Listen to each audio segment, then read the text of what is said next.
வணக்கம் மாணவர்களே. கல்வி தொலைக்காட்சியின் முப்பரிமாண நிகழ்ச்சிக்கு உங்களை அன்போடு வரவேற்கிறேன். இந்த பாடப்பகுதியில் நாம் பார்க்கக்கூடியது 11ஆம் வகுப்பு 2வது தொகுதியில் மிக முக்கியமான பாடமாக நாம் பார்க்கக்கூடிய ஹீட் அண்ட் தெர்மோடைனமிக்ஸ், அதாவது வெப்பம் மற்றும் வெப்ப இயக்கவியல் பாடப்பகுதியை இங்கே நாம் விரிவாக பார்க்க இருக்கிறோம். ஸோ அதுக்கு முன்னாடி சில அன்றாட வாழ்க்கையில் நாம் பார்க்கக்கூடிய சில அப்சர்வேஷன்ஸ், அதாவது ரிகார்டிங் ஹீட் அண்ட் தெர்மோடைனமிக்ஸில் நம்ம சில உதாரணங்களை பார்த்துவிட்டு அதற்கு பிறகு இந்த பாடப்பகுதிக்குள்ளே நம்ம போகலாம். இப்போ நீங்கள் பார்த்தீங்கன்னா சம்மர் சீசனில் நம்ம என்ன சொல்கிறோம் அப்படின்னா, அப்படியே அப்போ பயங்கரமாக ஹாட்டாக இருக்குது அப்படின்னு நம்ம சொல்கிறோம். அதே மாதிரி வின்டரில் அப்பப்போ குளிர் தாங்க முடியலை அப்படின்னு சொல்கிறோம். ஸோ ஒரு சீசனில் நம்ம அந்த வெப்பத்தை உணர்கிறோம், ஒரு சீசனில் நம்ம அதிகப்படியான குளிர்ச்சியை உணர்கிறோம். இதற்கு என்ன காரணம் அப்படின்னா, அந்த வெப்பம் என்று சொல்லக்கூடிய அந்த ஹீட்டானது ஒரு பொருளிலிருந்து இன்னொரு பொருளுக்கு பரவுகிற பொழுது அல்லது கடத்தப்படுகிற பொழுது இந்த குளிர்ச்சியையும் அல்லது வெப்பத்தையும் நாம் ஃபீல் பண்ணுறோம். ஃபார் எக்ஸாம்பிள், நீங்கள் ஒரு சூடான பொருளை நீங்கள் தொட்டிங்க அப்படின்னா அது சூடாக இருக்குது, யூ ஃபீல் ஹாட்னஸ். அதுக்கு என்ன காரணம் அப்படின்னா, வெப்பநிலை வேறுபாட்டின் காரணமாக, because of the temperature difference, வெப்பமானது என்ன பண்ணுது அப்படின்னா ஒரு பொருளிலிருந்து இன்னொரு பொருளுக்கு அது பரவுகிறது. ஃபார் எக்ஸாம்பிள், சூடான பொருளை தொடுகிற பொழுது ஏன் நீங்கள் அந்த சூட்டை உணர்கிறீங்க அப்படின்னா, சூடான பொருளிலிருந்து, அதாவது ஹை டெம்பரேச்சரில் இருக்கக்கூடிய அந்த பொருளிலிருந்து வெப்பமானது நமக்கு வருது. ஸோ ஹை டெம்பரேச்சர்லேருந்து நாம் வெப்பத்தை ரிசீவ் பண்ணுறோம். ஸோ வெப்பமானது நாம் பெறுகிறோம், அதனால் அந்த பொருளானது நமக்கு சூடாக இருக்குது. ஸோ சம்மர் சீசனில் அதைத்தான் நம்ம ஃபீல் பண்ணுறோம். நம்முடைய பாடி டெம்பரேச்சரை விட, உடலுடைய வெப்பநிலையை விட என்விரான்மெண்ட் டெம்பரேச்சர், என்விரான்மெண்ட்டில் வெப்பநிலை அதிகமாக இருக்கிறதுனால அங்கேருந்து உடம்புக்கு அதிகமான ஹீட்டு வர்றதுனால சம்மரில் என்விரான்மெண்ட்டு ஹீட்டாக ஃபீல் பண்ணுறோம். அதே மாதிரி வின்டர் சீசனில், குளிர்காலங்களில் நம்ம என்ன பண்ணுறோம் அப்படின்னா, நம்முடைய பாடி டெம்பரேச்சர் என்னவாக இருக்குன்னா அதிகமாக இருக்கும் compared to the surrounding temperature. சுற்றுச்சூழலுடைய வெப்பநிலையை ஒப்பிட்டு பார்க்கிற பொழுது நம்ம டெம்பரேச்சர் அதிகமாகவும் சுற்றுப்புறத்தினுடைய வெப்பநிலை குறைவாக இருக்கும் பொழுது என்ன ஆகும், heat flows from human body to the surrounding, அதாவது நம்முடைய உடலிலிருந்து வெப்பமானது சுற்றுப்புறத்துக்கு போகுது. அப்போ வி லூஸ் ஹீட், நாம் வெப்பத்தை இழக்கிறோம். அதனால் நாம் குளிர்ச்சியை உணரக்கூடிய ஒரு நிலையானது ஏற்படுகிறது. இப்போ நீங்கள் ஐஸ் கட்டியை தொடுறீங்க, ஐஸ் கட்டி எப்படி இருக்குது, சில்லுன்னு இருக்குது. காரணம் என்ன, ஐஸ் கட்டியோட வெப்பநிலை நம்முடைய உடலுடைய வெப்பநிலையை விட மிக மிக குறைவு. ஸோ நீங்கள் தொடுகிற பொழுது என்ன நடக்கும், நம்ம பாடியிலிருந்து அந்த ஹீட்டானது அங்கே டிரான்ஸ்ஃபர் ஆகுது. ஸோ அதனால தான் என்ன ஆகுது, நமக்கு அந்த சில்னஸை ஃபீல் பண்ண முடியுது. ஸோ இதுதான் பேசிக். இதை அடிப்படையாக வச்சு தான் நாம் இந்த பாடத்தை நம்ம பார்க்க போகிறோம். ஸோ வெப்பம் அப்படிங்கிறது ஒரு வகையான ஆற்றல் அப்படிங்கிறத நாம் இங்கேருந்து நம்ம புரிஞ்சுக்க முடியுது. வெப்பம் ஒரு வகையான ஆற்றல் அப்படின்னு நம்ம சொல்கிறோம்.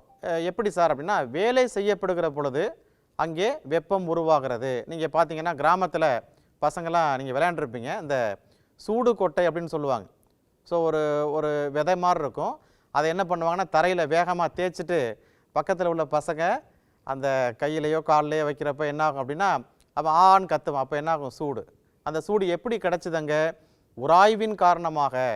உராய்வு ஏற்படுகிற பொழுது அந்த வெப்பம் உருவாகிறது. உராய்வுங்கிறது அங்கே நடக்கக்கூடிய ஒரு விசையின் காரணமாக அங்கே வேலை நடக்குது, அதன் காரணமாக வெப்பம் உருவாகிறது அப்படிங்கிறத நம்ம பார்க்குறோம். அதே போல் நிறைய என்ஜின்ஸ், நிறைய எந்திரங்கள் செயல்படுகிற பொழுது, ஆப்ரேட் ஆகிறப்ப அதை நீங்கள் தொட்டு பார்த்தீங்கன்னா உங்களுக்கு தெரியும், அங்கே வெப்பம் உருவாகி இருக்கும். அது தொடர்ச்சியாக அந்த இயந்திரங்கள் இயங்குகிற பொழுது உராய்வின் காரணமாக அங்கே வெப்பத்தை அது உருவாக்குகிறது அப்படின்னு நம்ம சொல்கிறோம். எனவே வேலைக்கும் இங்கே ஆற்றலுக்கும் இடையில் ஒரு கனெக்ஷன் இருக்குது. There is a relation between heat and work. So work நடக்கும்போது ஹீட்டு ஃபார்ம் ஆகுது, அதே மாதிரி ஹீட்டாலையும் ஒர்க்கு நடக்கும் அப்படிங்கிறத நம்ம பாடத்தினுடைய பின்பகுதியில் நம்ம பார்க்க போகிறோம். ஸோ ஒரு அமைப்பின் மீது வேலை செய்யப்படுவதால் வெப்பம் உருவாகிறது அப்படின்னு நம்ம பார்க்குறோம். நான் ஏற்கனவே சொன்ன மாதிரி வெப்பநிலை அப்படிங்கிறது வேற, வெப்பம் அப்படிங்கிறது வேற. அதை பற்றி நம்ம தெளிவாக பார்ப்போம். இப்போ வெப்பம் எங்கேருந்து எங்கே போகும் அப்படின்னு பார்த்தீங்கன்னா, சாதாரணமான சூழலில் வெப்பமானது வெப்பநிலை அதிகம் இருக்கக்கூடிய பொருளிலிருந்து வெப்பநிலை குறைவாக இருக்கக்கூடிய பொருளுக்கு டிரான்ஸ்ஃபர் ஆகுது. Heat flows from a body at high temperature to the body at a low temperature அப்படின்னு நம்ம சொல்கிறோம். ஒரு புரிதலுக்காக நம்ம பார்க்குறோம், வெப்பம் வெப்பநிலை ரெண்டு ஒன்றா இல்லை வேறையா அப்படின்னு பார்க்கும்பொழுது நிச்சயமாக வேற தான். வெப்பம் அப்படிங்கிறது இங்கே ஆற்றல்னு சொல்கிறோம், எனர்ஜின்னு சொல்கிறோம். அதே சமயத்தில் வெப்பநிலை அப்படிங்கிறது that is also A physical quantity, அதுவும் ஒரு இயற்பியல் அளவு தான். அது எதுக்காக பயன்படுத்துகிறாங்க அப்படின்னு சொன்னால், ஒரு பொருள் சூடாக இருக்கிறதா அல்லது குளிர்ச்சியாக இருக்கிறதா அப்படிங்கிறத குறிப்பிடுவதற்காக பயன்படுத்தக்கூடிய ஒரு இயற்பியல் அளவு தான் வெப்பநிலை, that is called temperature. So temperature is nothing but the degree of hotness or coldness. ஒரு பொருள் சூடாக இருக்கிறதா அல்லது குளிர்ச்சியான நிலையில் இருக்கிறதா என்பதை குறிப்பிடுவதற்காக சொல்லக்கூடியதான் அந்த வெப்பநிலை. இன்னும் விளக்கமாக நீங்கள் புரிஞ்சுக்கணும் அப்படின்னு சொன்னால், ஹீட் அப்படிங்கிறது நம்ம வந்து என்ன சொல்லலாம், காஸ் அப்படின்னு சொல்கிறோம், அதாவது காரணம். டெம்பரேச்சர் அப்படிங்கிறது அதோட எஃபெக்ட், அதோட விளைவு.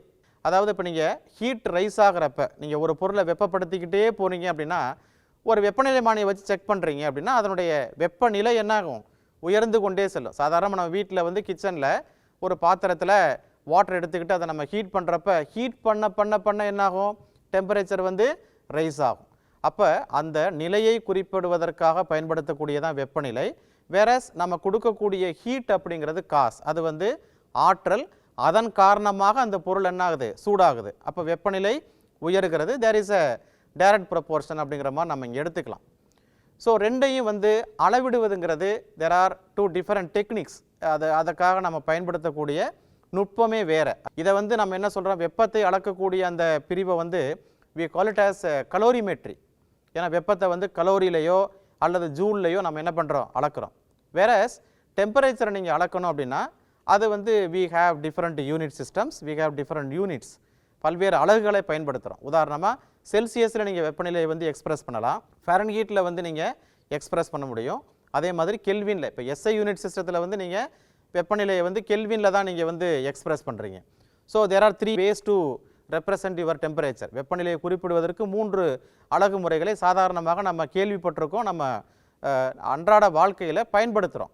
இந்த கலோரிமெட்ரிங்கிறது தட் இஸ் டிஃபரெண்ட், இது வேறு. டெம்பரேச்சருங்கிறத மெஷர் பண்ணுற அந்த டெக்னிக்கிறது வேறு. இது வந்து கலோரிமெட்ரி, இது வந்து தெர்மோமெட்ரி. அப்போ இதை அளவிடுவதற்கு தனி கருவி தேவைப்படுது, வெப்பநிலை அளவிடுவதற்கு தனி கருவி தேவைப்படுகிறது அப்படிங்கிறத நாம் புரிந்து கொள்ள வேண்டும். அடுத்து இப்போ ஃபஸ்ட் நம்ம பார்க்க போகிறது ஹவு டு மெஷர் டெம்பரேச்சர், வெப்பநிலையை எப்படி அளப்பது. நம்முடைய ஹியூமன் பாடி டெம்பரேச்சரை வந்து நார்மலாக 2 விதமாக சொல்கிறோம். அதாவது செல்சியஸில் சொல்ல போனால் 36.9 டிகிரி செல்சியஸ், சில இடங்களில் அதை ரஃபாக கூட சொல்கிறாங்க 37 டிகிரி செல்சியஸ் அப்படின்னு சொல்லுவோம். வேறஸ் இன் ஃபாரன்ஹீட்டுக்கு பார்த்தீங்கன்னா அது 98.4 டிகிரி ஃபாரன்ஹீட், 98.4 டிகிரி ஃபாரன்ஹீட். 2 ஒன்று தானா அப்படின்னு பார்த்தீங்கன்னா கண்டிப்பாக 2 ஒன்று தான். ஸோ அப்போ இந்த செல்சியஸ் அளவீட்டு முறையிலிருந்து ஃபாரன்ஹீட் அளவீட்டு முறைக்கு எப்படி மாற்றுறது, அல்லது ஃபாரன்ஹீட் அளவீட்டு முறையிலிருந்து செல்சியஸ் அளவீட்டு முறைக்கு எப்படி மாற்றுறது அப்படிங்கிறத நம்ம பார்க்க போகிறோம். What is the connection between Celsius measurement and Fahrenheit measurement அப்படிங்கிறத நம்ம தெரிஞ்சுக்கணும். ஸோ அதை தான் நம்ம என்ன சொல்கிறோம், தெர்மோமெட்ரி அப்படின்னு சொல்கிறோம். இந்த வெப்பநிலை மானியை முதல்ல டிசைன் பண்ணுறப்ப எப்படி டிசைன் பண்ணுறாங்க அப்படின்னா, மெர்க்குரியை தான் வந்து தெர்மோமெட்ரிக் லிக்யூடாக வெப்பநிலை மானியில் பயன்படுத்தக்கூடிய ஒரு திரவமாக அதை வந்து பயன்படுத்துகிறாங்க. அதுக்கு பல்வேறு காரணங்கள் வந்து நீங்கள் லோயர் கிளாஸில் வந்து படிச்சிருப்பீங்க. ஸோ அது வந்து யூனிஃபார்மாக எக்ஸ்பேண்ட் ஆகும், அது வந்து ஒரு ஒபேக் மீடியம், அந்த மாதிரி இம்ப்யூரிட்டிஸ் அதிகமாக இருக்காது. ஸோ அந்த மாதிரி ஹை பாயிலிங் பாயிண்ட், அந்த மாதிரி நிறைய காரணங்களுக்காக பாதரசத்தை வந்து நம்ம தெர்மோமெட்ரிக் லிக்யூடாக பயன்படுத்துகிறோம். அப்படி ஒரு ஸ்டாண்டர்டைஸ்டு ஒரு தெர்மாமீட்டரை வந்து அவங்க டிசைன் பண்ணும்போது என்ன பண்ணுறாங்கன்னா, அதை கேலிபரேட் பண்ணணும். நீங்கள் அளப்பதற்கு உகந்த கருவியாக அதை மாற்றுறதுக்கு அந்த தெர்மாமீட்டரை வந்து நீங்கள் கேலிபரேட் பண்ணணும். How to calibrate the scale அப்படிங்கிறத நீங்கள் பார்த்தீங்கன்னா, இப்போ செல்சியஸ் தெர்மாமீட்டரை நீங்கள் எடுத்து பார்த்தீங்கன்னா அங்கே வந்து ஒரு லோயர் மார்க் ஒன்று இருக்கும், ஹையர் மார்க் ஒன்று இருக்கும். ஸோ அந்த லோயர் மார்க்கை வந்து என்ன சொல்லுவோம்னா லோயர் ஃபிக்ஸட் பாயிண்ட், அதாவது கீழ்த்திட்ட வரை அப்படின்னு சொல்லுவோம். மேலே 100 டிகிரி செல்சியஸ், அது பாயிலிங் பாயிண்ட் ஆஃப் வாட்டர் சொல்கிறோம் இல்லையா, அது வந்து அப்பர் ஃபிக்ஸட் பாயிண்ட், அது வந்து யூஎஃப்பின்னு சொல்லுவோம். இந்த லோயர் ஃபிக்ஸட் பாயிண்ட் வந்து எவ்வளவு, 0 degree Celsius. Upper fixed point வந்து 100 டிகிரி செல்சியஸ். ஸோ அதை எப்படி ஃபிக்ஸ் பண்ணுவாங்கன்னா அந்த அந்த இதையே வந்து தட் இஸ் டிஃபரெண்ட் டெக்னிக். அதை வந்து நீங்கள் லோயர் ஃபிக்ஸட் பாயிண்ட்டை வந்து செட் பண்ணுறதுக்கு அதை ஐஸ் க்யூப்பில் வச்சு அந்த தெர்மாமெட்ரிக் லிக்விட் வந்து செட் ஆனதுக்கப்புறம் அதை மார்க் பண்ணுவாங்க. அதே மாதிரி ஒரு ஹிப்சோமீட்டர் எடுத்து வாட்டரை பாயில் பண்ணி ஸ்டீம் லெவலுக்கு கொண்டு போய் அதில் வந்துட்டு இந்த தெர்மாமெட்ரிக் லிக்விட் வந்து மேக்ஸிமம் எவ்வளோ ரைஸ் ஆகிருக்குன்னு பார்த்தா அதை மார்க் பண்ணி அந்த அப்பர் ஃபிக்ஸட் பாயிண்ட்டை வந்து அதில் ஃபிக்ஸ் பண்ணுவாங்க. ஸோ இப்போ வந்து 2 எக்ஸ்ட்ரீம் லெவல்ஸ் வந்து உங்களுக்கு கிடச்சிருக்கு. இதுக்கப்புறம் அதை என்ன பண்ணுவாங்கன்னா 100 வந்து டிவைட் பண்ணுவாங்க. ஸோ 100 டிவிஷன்ஸ் வந்து எடுத்துப்பாங்க. இந்த 100 டிவிஷன்ஸில் எவ்வரி டிவிஷன் ஒவ்வொரு பிரிவும் 1 டிகிரி செல்சியஸ் வெப்பநிலைக்கு இணையானது அப்படின்னு பார்க்கும்போது. ஸோ அப்போ நீங்கள் வந்துட்டு ஒரு தெர்மாமீட்டரில் வந்து நீங்கள் பார்த்தீங்கன்னா அப்போ வந்து கரெக்டாக வந்து இப்போ 36வது டிவிஷனில் வந்து தெர்மாமெட்ரிக் லிக்விட் நிற்கிது. ஒரு ஆப்ஜெக்டோட டெம்பரேச்சர் நீங்கள் மெஷர் பண்ணுறீங்க, 36வது இதில் வந்து நிற்கிது அப்படின்னா என்னது, அப்போ 36 டிகிரி செல்சியஸ் அப்படிங்கிறத நீங்கள் அளக்க முடியும். இப்போலாம் டிஜிட்டல் வந்துருச்சு. நான் சொல்கிறது ஓல்டு வெர்ஷன் தெர்மாமீட்டரை வந்து நான் பேசுகிறேன். அதே போல் நீங்கள் ஃபாரன்ஹீட்டில் பார்த்தீங்கன்னா தட் இஸ் டிஃபரெண்ட்டு. இப்போ இதில் என்னென்ன எதுக்கு சார் வந்து நீங்கள் கேட்கலாம், சார் இப்போ நீங்கள் செல்சியஸ் தெர்மாமீட்டர்லேருந்து அதிலேயே வந்து நீங்கள் வெப்பநிலை அளக்குறீங்க தானே, then why do you go for Fahrenheit thermometer? So your question is correct. இதில் என்ன ஒரு பிரச்சனை வரும் அப்படின்னு சொன்னால், இந்த செல்சியஸ் தெர்மாமீட்டரில் நீங்கள் 1 டிகிரி செல்சியஸ் ஸ்டெப்ஸில் தான் வந்து ரைஸ் பண்ணியிருக்கிறாங்க. சப்போஸ் ஒரு பாடியோட டெம்பரேச்சர் இப்போ நம்மளே வந்து எடுக்கிறோம், நம்மளுடைய வெப்பநிலையை வந்து எடுக்கிறோம் அப்படின்னா நீங்கள் செல்சியஸ் தெர்மாமீட்டர் எடுக்கும்போது 36க்கும் 37க்கும் இடையில தெர்மாமெட்ரிக் லிக்விடோட லெவல் நிற்குதுன்னு வச்சுங்களேன். நீங்கள் எப்படி சொல்லுவீங்க, 36ன்னு சொல்லுவீங்களா 30? ஏன்னா ஹியூமன் பாடி டெம்பரேச்சர் வந்து மைன்யூட் வேரியேஷன்ஸை கூட நம்ம என்ன பண்ணலாம், காய்ச்சல் அடிக்கிற அந்த ஃபீவரிஷாக இருக்குங்கிற மாதிரி சொல்கிறோம் இல்லையா, அது வந்து ஈவன் 0.1 டிகிரி செல்சியஸில் அந்த சிம்டம்ஸ் வந்து நமக்கு சொல்லி கொடுத்துரும். ஸோ அதனால் ரொம்ப அக்யூரேசி வந்து இங்கே ரொம்ப முக்கியமாக பார்க்கப்படுது. அதனால தான் வந்து நம்ம கன்வர்ஷனுக்கு போகிறோம். இதில் நம்பர் ஆஃப் டிவிஷன்ஸ் வந்து கம்மி. இப்போ ஏற்கனவே நம்ம ஸ்கேலெல்லாம் பார்த்துருக்கோம் இல்லையா, எதுக்காக வந்து நம்ம மீட்டர் ஸ்கேல்லேருந்து வெர்னியருக்கு போகிறோம், வெர்னியர்லேருந்து ஸ்க்ரூ காஜுக்கு போகிறோம், ஒன்லி ஃபார் அக்யூரேசி தான் இல்லையா. ஸோ அதனால தான் அதே கேஸ் தான் இங்கேயும் செல்சியஸ் தெர்மாமீட்டர்லேருந்து ஃபாரன்ஹீட் தெர்மாமீட்டர் போகிறதுக்கு காரணம் வந்து அக்யூரேசி தான். இந்த அக்யூரேசி எப்படி கிடைக்கிது அப்படின்னு சொன்னால், அங்கே வந்து என்ன ஃபிக்ஸ் பண்ணுறாங்கன்னா லோயர் ஃபிக்ஸட் பாயிண்ட்டை அவங்க என்ன பண்ணிடுறாங்க 32 டிகிரி ஃபாரன்ஹீட்னு ஃபிக்ஸ் பண்ணுறாங்க. அதே மாதிரி அப்பர் ஃபிக்ஸட் பாயிண்ட்டாக எப்படி ஃபிக்ஸ் பண்ணாங்க ஃபாரன்ஹீட் தெர்மாமீட்டரில் 212 ரைட்டா, இங்கே 32 அங்கே வந்து 212. அப்போ எவ்வளோ டிஃப்ரென்ஸு, 212 நீங்கள் 32 மைனஸ் பண்ணுங்கள், எவ்வளவு 180, 180 டிவிஷன்ஸ் வந்து இருக்கும். ஸோ இங்கே செல்சியஸ் தெர்மாமீட்டரில் 100 டிவிஷன் இருக்குது, இங்கே 180 டிவிஷன்ஸ் இருக்குது.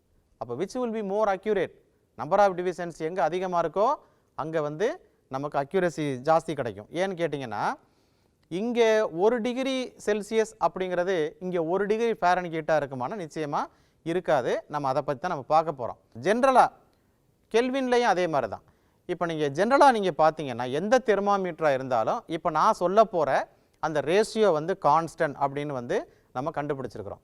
அதாவது for any temperature measurement that is fixed as X, அதை நம்ம எக்ஸ்னு வச்சுக்கிறோம். X minus LFP divided by UFP minus LFP is equal to constant. எல்எஃப்பிங்கிறது என்ன, லோயர் ஃபிக்ஸட் பாயிண்ட், யூஎஃப்பிங்கிறது என்ன, upper fixed point.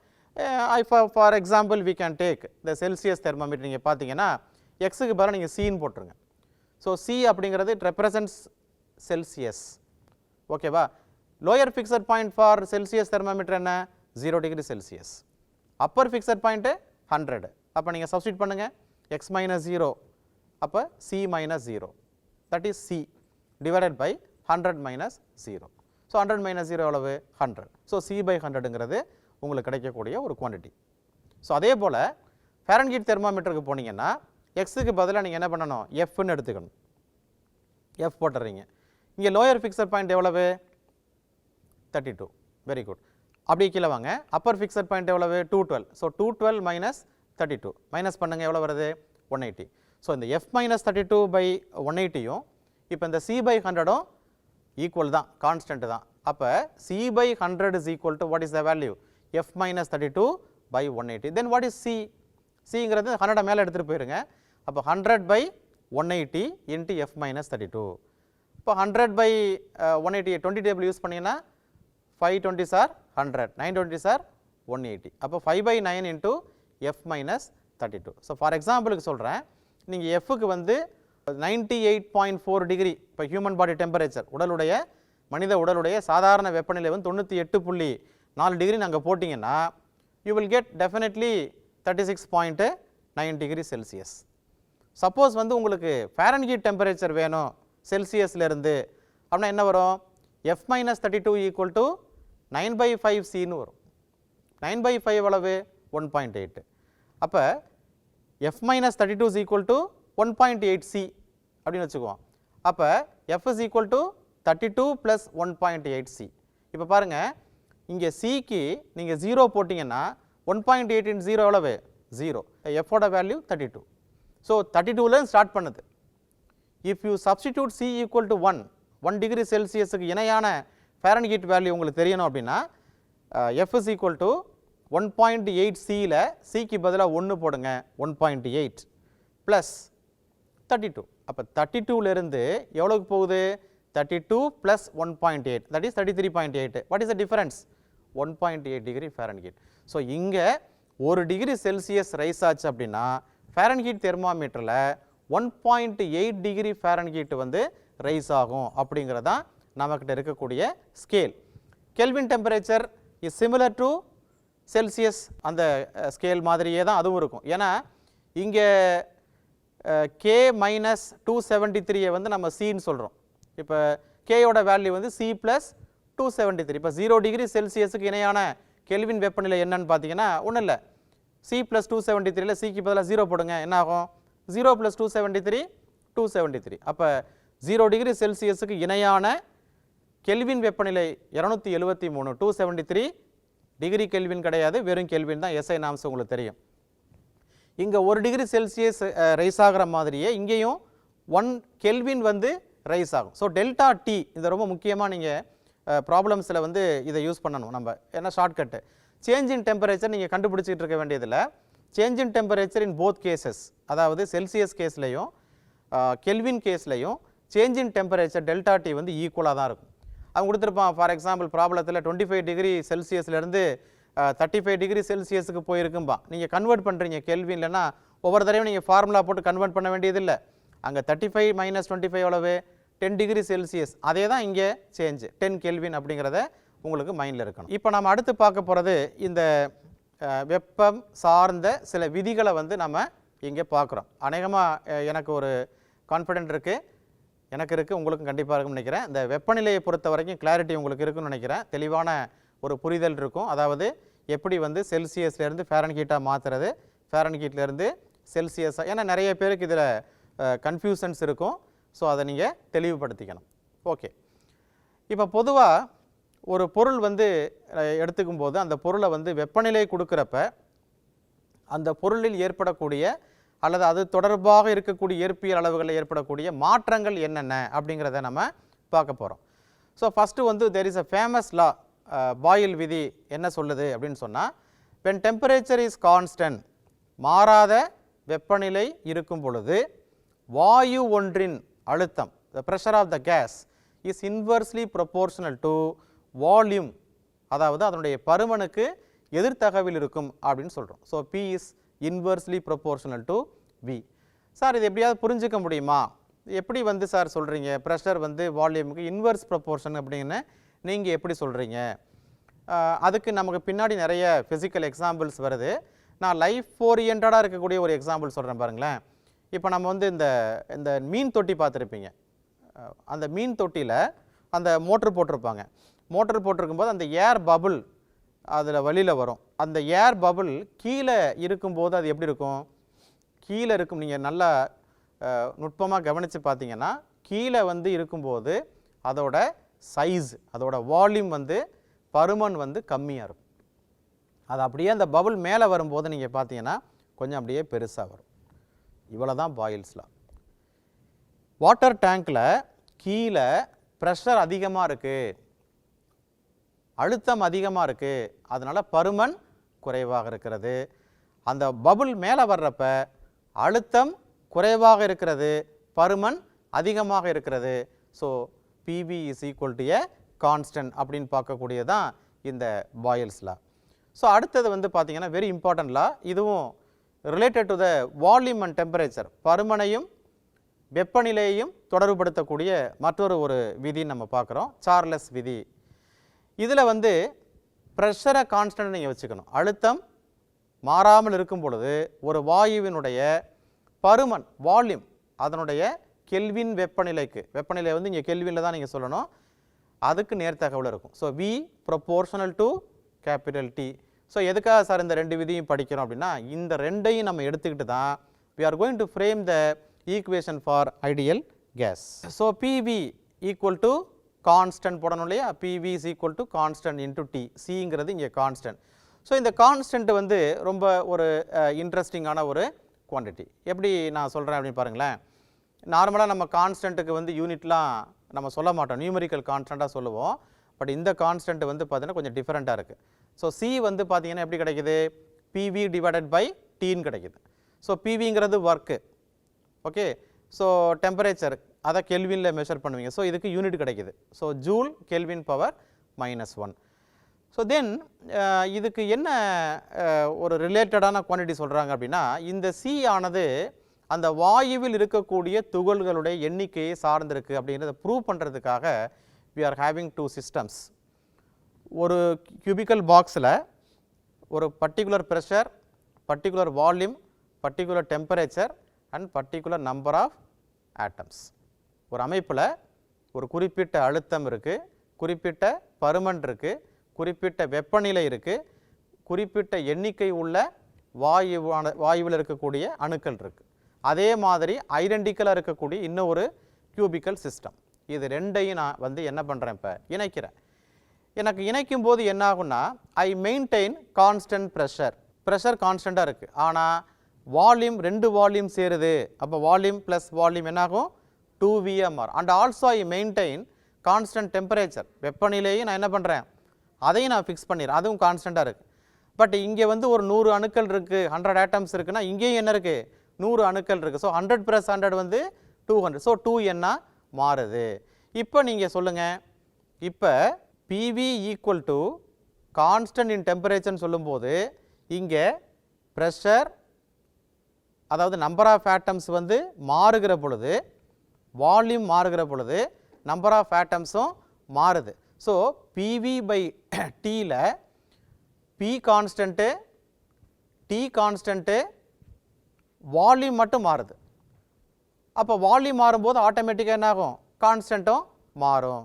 So C is related to number of atoms அப்படிங்கிறத நீங்கள் கண்டிப்பாக இதில் தெரிந்து கொள்ள வேண்டும். சப்போஸ் வந்து இந்த சியோட மதிப்பை எப்படி எழுதலாம் அப்படின்னா, கே மடங்காக எழுத முடிகிறது அப்படின்னு சொல்கிறான். பொதுவாக வந்து இந்த கே அப்படிங்கிறது பார்த்தீங்க அப்படின்னா போல்ட்ஸ்மேன் கான்ஸ்டன்ட் அப்படின்னு சொல்கிறோம். அது நீங்கள் ஹையர் கிளாஸில் இதை பற்றி ரொம்ப தெளிவாக படிப்பீங்க. இந்த போல்ட்ஸ்மேன் கான்ஸ்டன்ட் எப்படி வருது அப்படிங்கிறத பற்றி நீங்கள் படிப்பீங்க. ஸோ அதோட வேல்யூ வந்து சொல்கிறேன், 1.381 × 10⁻⁻23 ஜூல் பெர் கெல்வின். இப்போ நம்ம வந்து ஒரு முக்கியமான ஒரு பார்ட்டில் இருக்கிறோம், அதாவது ஐடியல் கேஸ் ஈக்குவேஷன், அதாவது நல்லியல்பு வாயுவுக்கான சமன்பாடு என்ன அப்படிங்கிறத நம்ம பார்க்க போகிறோம்.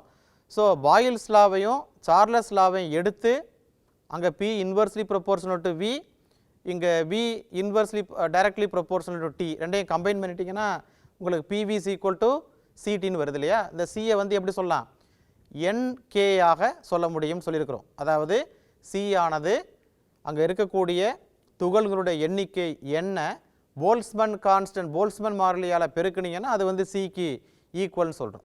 So PV is equal to NKT அப்படின்னு நம்ம பார்க்குறோம்.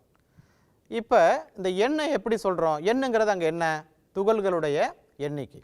நீங்கள் வந்து அவகாட்ரோ எண்ணை பற்றி நீங்கள் படிச்சிருப்பீங்க. What is Avogadro number? இப்போ பொதுவாக வந்து மோல் அப்படிங்கிறத நீங்கள் எப்படி தெரிஞ்சுக்கிறீங்க அப்படின்னா, மோல் அப்படிங்கிறதே வந்து பார்த்திங்கன்னா ஒரு பொருள் இருக்கக்கூடிய அணுக்களின் எண்ணிக்கை அல்லது அளவை பற்றி சொல்கிறது தான். அவகாட்ரோ எண்ணை வந்து எப்படி சொல்கிறோம் அப்படின்னு சொன்னால், ஒரு மோல் அளவுள்ள வாயுவில் இருக்கக்கூடிய அணுக்களின் எண்ணிக்கை அவகாட்ரோ எண்ணுன்னு சொல்கிறோம். அதாவது அதனுடைய மதிப்பை நீங்கள் பார்த்தீங்கன்னா 6.023 × 10⁻23. ஒரு மோல் கேஸில் இவ்வளவு அணுக்கள் இருக்கும். நீங்கள் எடுத்துக்கக்கூடிய மோல் அளவு சப்போஸ் மியூ ஆக இருந்தால், மியூ மோல் அளவுள்ள கேஸை நீங்கள் எடுத்தீங்கன்னா அப்போ அதில் இருக்கக்கூடிய எண்ணிக்கை எவ்வளவு அப்படின்னு பார்த்தீங்கன்னா n is equal to mu NA S. இப்போ நீங்கள் சப்ஸ்டியூட் பண்ணுங்கள், nக்கு பதிலாக mu NA அப்படின்னு நம்ம சப்ஸ்டியூட் பண்ணும்போது இந்த mu NA K இருக்கு இல்லையா, அதாவது Boltzmann constant, Avogadro number, mole number, இது எல்லாத்தையும் நாம் இப்போ எடுத்துக்க போகிறோம். அதில் குறிப்பாக இந்த NaK அப்படிங்கிறது தான் நம்ம வந்து we call it as gas constant, அதாவது வாயு மாறிலி அப்படின்னு நம்ம சொல்கிறோம். therefore இப்போ நமக்கு கிடச்சிருக்கக்கூடிய ஈக்குவேஷன் பார்த்தீங்கன்னா இஸ் அ ஃபேமஸ் ஈக்குவேஷன். நீங்கள் லோயர் கிளாஸில் ஒன்றும் டிஃப்ரென்ஸ் கிடையாது. லோயர் கிளாஸில் PV is equal to nRTன்னு படிச்சிருப்பீங்க, அவ்வளோதான். இங்கே நம்ம பார்க்க போகிறது என்ன, PV is equal to mu RT. So ஒன்றும் இல்லை, அந்த அந்த சிம்பிள் மட்டும்தான் மாறி இருக்கு. அங்கே லோயர் செக்ஷன் நீங்கள் படிக்கக்கூடிய small n PV is equal to nRTங்கிறது இங்கே மியூவாக மாறி இருக்கு. அந்த எண் வந்து இங்கே அங்கே மோல் எண்ணிக்கை, இங்கேயும் அந்த மியூங்கிறது மோல் எண்ணிக்கை தான், மற்றபடி எந்த விதமான வித்தியாசமும். ஸோ அடுத்து இன்னும் ஒரு முக்கியமான பார்ட் நம்ம பார்க்க போகிறோம். That is also related to heat. Morning tiffin எடுத்துக்கிறீங்க, லஞ்சு சாப்பிட்றீங்க, டின்னர் சாப்பிட்றீங்க. நீங்கள் வந்து நம்ம வீட்டில் வந்து சாப்பாடு கொடுத்துக்கிட்டே இருப்பாங்க. எவ்வளவு தான் டெலிசியஸ் ஃபுட்டாக இருந்தால் கூட, எவ்வளவு தான் வந்து ரொம்ப சுவை மிகுந்த உணவாக இருக்கும்போது கூட நாம் வந்து ஒரு குறிப்பிட்ட அளவுக்கு தான் சாப்பிட முடியும். ஸோ என்ன தான் உங்களுக்கு பிடிச்ச மாதிரியான ஃபுட் ஐட்டம் இருந்தால் கூட நிச்சயமாக நீங்கள் ஒரு அளவுக்கு மேலே எடுத்துக்க முடியாது. ஸோ அதுதான் உங்களுடைய கெப்பாசிட்டி. நீங்கள் இட்லினா எத்தனை இட்லி சாப்பிடுவீங்க? சில பேர் 3 இட்லி சாப்பிடுவீங்க, சில பேர் 4, சில பேர் 5, ரொம்ப மேக்ஸிமம் பார்த்தா 10 இட்லி சாப்பிட்றலாம் இருப்பீங்க. எப்படி இருந்தாலும் அதுக்கு மேலே தாண்டாது. ஸோ அந்த கெப்பாசிட்டி தான் நம்முடைய ஏற்பு திறன். அதே போல தான், படிக்கிறதும் அதே தான், அது கெப்பாசிட்டியை பொறுத்து தான் வச்சுங்களேன். அதே மாதிரி தான் ஒரு பொருள் வெப்பத்தை உள்வாங்கக்கூடிய திறன். ஒரு பொருளுக்கு நீங்கள் ஹீட் கொடுத்தீங்கன்னா எல்லாத்தையும் வந்து அதை எடுத்துக்காது. இப்போ நம்ம கிளாஸில் வந்து டீச் பண்ணுறாங்க, டீச்சர்ஸ் வந்து நமக்கு சொல்லி தரும்போது எல்லாமே புரிஞ்சிருதா, புரிய வைக்கிறதுக்கு முயற்சிகள் எவ்வளவு தான் பண்ணால் கூட எல்லாமே புரிஞ்சிருதா அல்லது எல்லாமே மார்க்காக மாறிடுதாங்கிறது டிஃப்ரெண்ட்டு. ஸோ அது வந்து ஒரு தனி மனிதனுக்கும் எப்படி வேறுபடுகிறதோ அதே போல் ஒரு பொருள் வெப்பத்தை உள்வாங்கி கொள்ளக்கூடிய அளவும் மாறுபடுகிறது. ஒரு பொருள் வந்து இப்போ ஒன்றும் இல்லை, டீ அப்படிங்கிற வெப்பநிலையில் இருக்குது. டீங்கிறது நீங்கள் வந்து ஃபார் எக்ஸாம்பிள் ஒரு 50 கெல்வினில் ஒரு பொருள் இருக்குன்னு வச்சுங்களேன், 51 கெல்வினாக மாற்றணும், T + டெல்டா டீயாக மாற்றணும். என்ன பண்ணுவீங்க, நீங்கள் வந்து ஹீட் கொடுப்பீங்க. ஸோ நீங்கள் கொடுக்குற ஹீட்டை அது என்ன பண்ணுது, நான் ஏற்கனவே சொல்லிட்டேன், Q வந்து வெப்பம், கொடுக்கப்படுகின்ற வெப்பம், அதனால் ஏற்படக்கூடிய கான்சிக்வன்ஸ் விளைவு என்ன, வெப்பநிலை உயர்வு. அப்போ நம்ம வெப்பம் கொடுக்க வெப்பநிலை என்ன ஆகிட்டே போகும், உயர்ந்து கொண்டே செல்லும். ஆனால் ஒரு குறிப்பிட்ட அளவுக்கு மேலே சேச்சுரேட் ஆகிடும். அதுக்கு மேலே நீங்கள் வந்து டெம்பரேச்சர் ஈக்குவல் ஆயிடுச்சுன்னா போகாது, ஃப்ளோ ஆகாது. ஸோ அதைத்தான் நம்ம வந்து என்ன சொல்ல போகிறோம்னா வெப்ப ஏற்பு திறன் சொல்கிறோம். So delta Q is proportional Tன்னு சொல்கிறோம், அல்லது டெல்டா Q ப்ரொபோர்ஷனல் டெல்டா Tன்னு சொல்லும்போது delta Q is equal to S delta T. Therefore what is S? Sங்கிறது delta Q divided by delta T. So இந்த Sங்கிறது தான் என்னது அப்படின்னா வெப்ப ஏற்பு திறன் அப்படின்னு சொல்கிறோம். ஒரு பொருள் அதிகப்படியான வெப்ப ஏற்பு திறனை பெற்றிருக்கிறது அப்படின்னு எப்போ சொல்ல முடியும் அப்படின்னா, எவ்வளோதான் நம்ம வெப்பநிலை கொடுத்தாலும் கூட வெப்பநிலை உயர்வு எப்படி இருக்கக்கூடாது, அதிகமாக இருக்கக்கூடாது. வெப்பநிலை உயர்வு வந்து குறைவாக, டெம்பரேச்சர் ரைஸ் வந்து குறைவாக இருக்க வேண்டும்.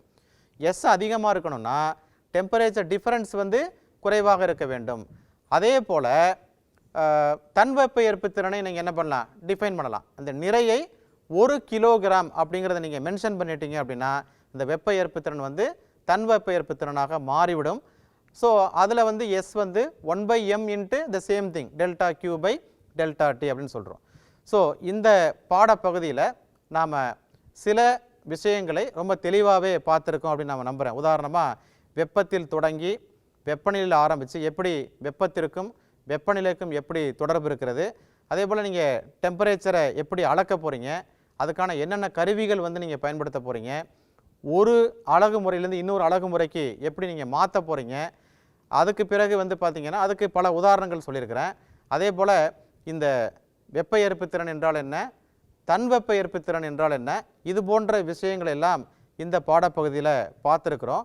ஸோ இது ரொம்பவே இம்பார்ட்டண்ட்டான கான்செப்ட்டு. ஏன்னா பேசிக் வந்து நீங்கள் தெரிஞ்சுக்கணும். ஏன்னா இது முழுமையாக நீங்கள் தெரிஞ்சுக்கிட்ட பிறகு தான் நம்ம இதுக்கு பின்னாடி வரக்கூடிய பாடப்பகுதிகளை தெளிவாக புரிந்து கொள்ள முடியும். குறிப்பாக இந்த ஐடியல் கேஸ் ஈக்குவேஷனை பற்றி நம்ம தெளிவாக படிச்சிருக்கிறோம். அதில் எப்படி வந்து கேஸ் கான்ஸ்டண்ட்டை டெரைவ் பண்ணியிருக்கிறாங்க, பாயில்ஸ்லாம் எப்படி சொல்லியிருக்கிறோம், சார்லஸ்லாம் எப்படி சொல்லியிருக்கிறாங்க சொல்லியிருக்கிறோம். ஸோ அடுத்த பாடப்பகுதியில் அடுத்த நிகழ்ச்சிகளில் நாம் வந்து தொடர்ச்சியாக இந்த பாடப்பகுதியை விரிவாக பார்க்கலாம். உங்களோடு இந்த வெப்பத்தை பாடப்பகுதியை பகிர்ந்து கொண்டதில் உண்மையிலேயே பெரும் மகிழ்ச்சி. நீங்களும் அதை முழுமையாக புரிந்து கொண்டிருப்பீர்கள் என்ற நம்பிக்கையில் உங்களிடமிருந்து விடைபெறுகிறேன். நன்றி, வணக்கம். இந்நிகழ்ச்சியை பற்றிய தங்களின் மேலான கருத்துக்களை கீழ்கண்ட முகவரிக்கு கடிதம் மூலமாகவோ மின்னஞ்சல் மூலமாகவோ குறுஞ்செய்தி மூலமாகவோ தெரியப்படுத்தலாம். அனுப்ப வேண்டிய முகவரி: சிறப்பு அலுவலர், கல்வி தொலைக்காட்சி, 8ஆம் தளம், அண்ணா நூற்றாண்டு நூலகம், காந்தி மண்டப சாலை, கோட்டூர்புரம், சென்னை 6,85,000. தொலைபேசி எண் 7824015000.